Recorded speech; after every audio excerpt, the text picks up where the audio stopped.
Hello and welcome to another video on DesignScript. In this video, I'm going to be introducing you to the math library.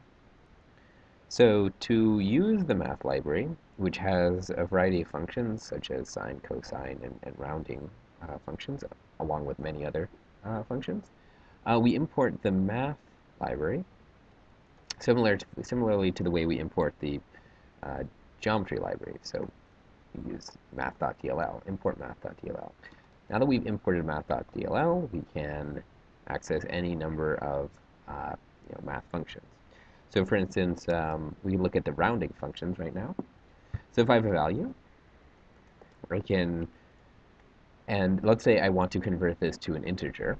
So one option is this math.floor. And what math.floor does is it drops this value from 0.5 down to the closest lowest integer.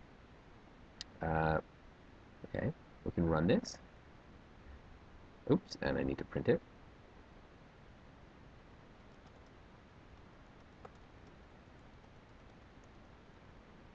All right, so we can see it's 0. It's been dropped down from 0.5 to 0. Similarly, there's ceiling, which again rounds to the closest integer, but takes the uppermost integer, regardless of what it is. So we can say print c. Now we can see what this is, and as we can see, that's 1. Similarly, if you, let's say you want to sort of round up, round to the nearest integer, you can do math.round, which, again, if it's above 0.5, it'll round up to 1. If it's below 0.5, it'll round down to 0. And we can round this and print it. And we see that it is equal to 0.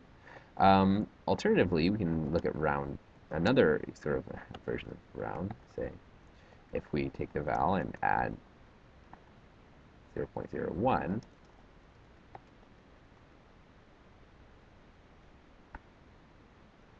we can see that if we just add an infinitesimally small amount of value, it'll then round up to 1.